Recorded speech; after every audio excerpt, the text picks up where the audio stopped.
मित्रों, मैंने उन लोगों के बारे में कहा है जो आपके जाति पाति तोड़क मंडल के साथ नहीं हैं और जिनका आपके आदर्शों से खुला विरोध है।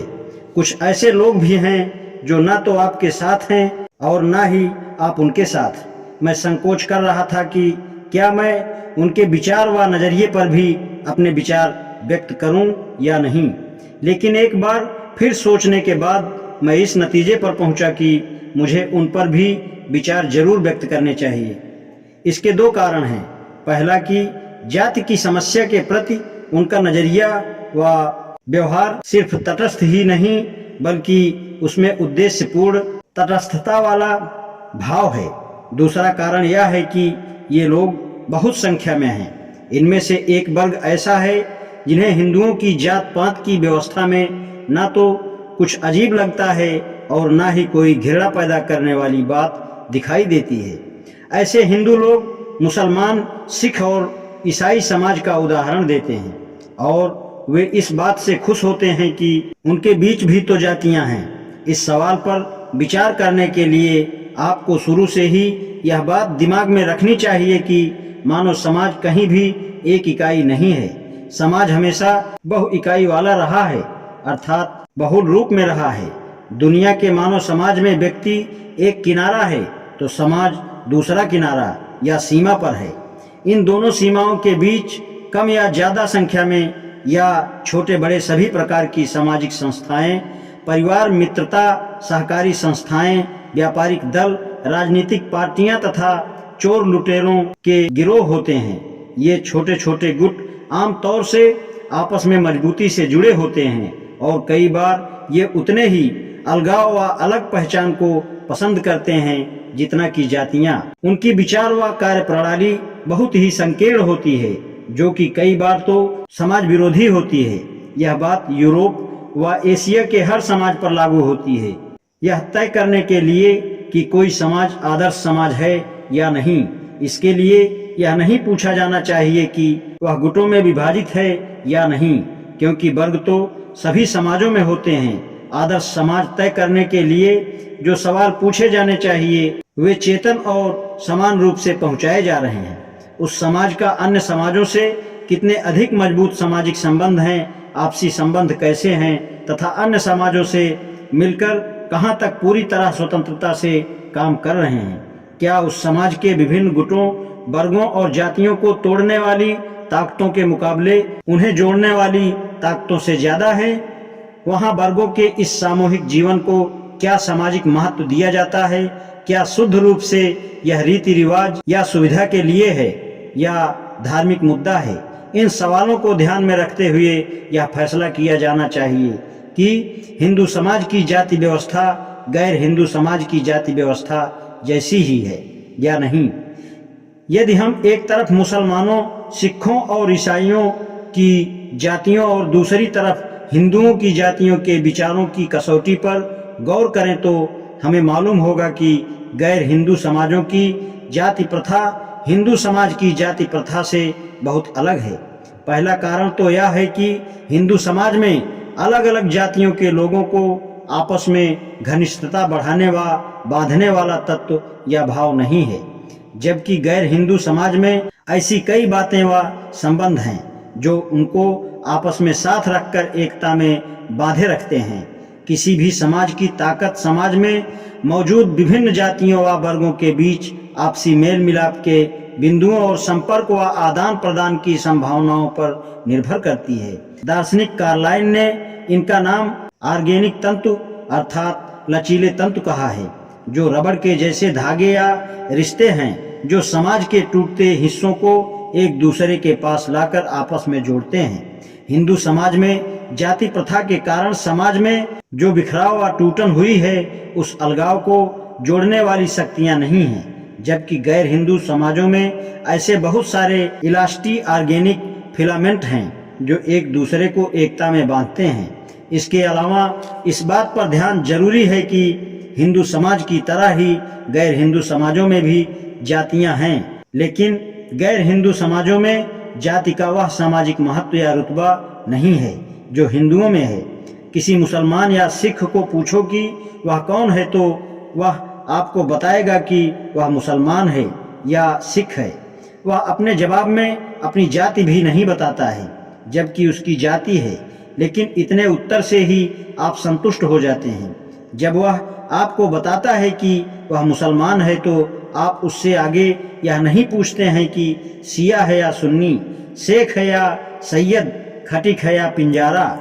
जब वह बताता है कि वह सिख है तो आप उससे यह नहीं पूछते कि वह जट है या अरोड़ा, मजहबी है या रामदासी। लेकिन यदि कोई यह कहता है कि वह हिंदू है तो इतने से जवाब से आपको तसल्ली नहीं होती है।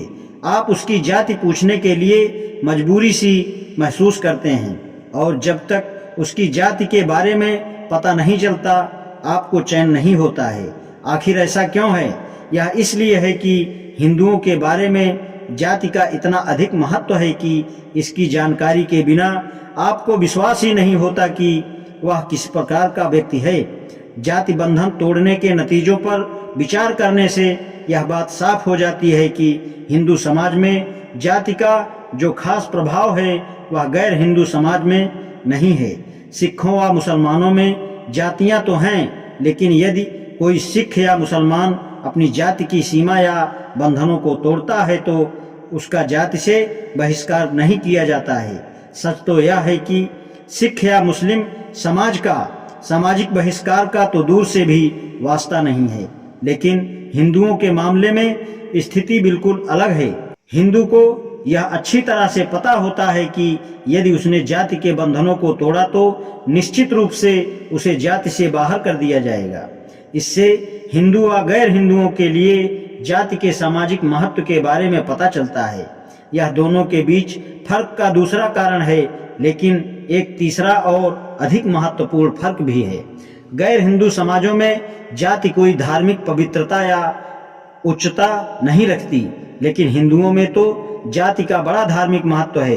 गैर हिंदुओं में जाति एक पवित्र संस्था ना होकर सिर्फ एक रिवाज या व्यवहार है। वे जाति का एक धार्मिक आदेश नहीं मानते। उन्होंने जातियों की उत्पत्ति नहीं की, इसलिए उनके लिए यह मात्र अस्तित्व है। वे जाति को धार्मिक रूढ़िवादिता नहीं मानते। धर्म हिंदुओं को जातियों के अलग बाड़ों व अलगाव को हिंदू समाज की अच्छाई मानने पर मजबूर करता है, लेकिन गैर हिंदुओं को धर्म इस तरह से मजबूर नहीं करता। यदि कोई हिंदू जाति छोड़ना चाहे या सीमाओं को तोड़ना चाहे तो उसका धर्म आड़े आकर रुकावट बनता है, लेकिन गैर हिंदुओं के लिए ऐसा नहीं होगा।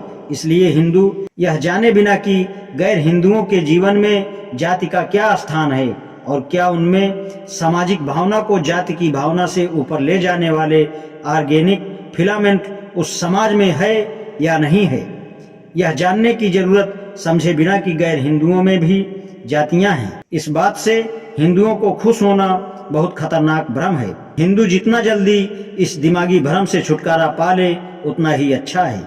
हिंदुओं का दूसरा वर्ग जोरदार इनकार करता है कि हिंदुओं के लिए जाति प्रथा कोई समस्या है। ऐसे लोग संतोष व्यक्त करते हैं। उनका मानना है कि अभी तक हिंदुओं का अस्तित्व बना हुआ है। वे इसे हिंदू समाज का अस्तित्व बनाए रखने के लिए प्रमाण मानते हैं। प्रोफेसर एस राधाकृष्णन ने अपनी किताब जीवन का हिंदू दृष्टिकोण में इसे बहुत अच्छी तरह से प्रस्तुत किया गया है। हिंदू धर्म के संबंध में वह कहते हैं कि हिंदू सभ्यता बहुत प्राचीन सभ्यता है।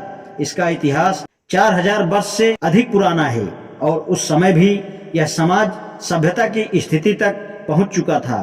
तब से आज तक इस सभ्यता की तेजी में कभी कभी कुछ रुकावटें जरूर आई, लेकिन फिर भी इसकी सभ्यता की गति आज तक जारी है। इन 4-5 हजार वर्षों के दौरान आध्यात्मिक विचारों व अनुभवों के दबाव व छीना झपटी के तनाव को इस सभ्यता ने झेला है।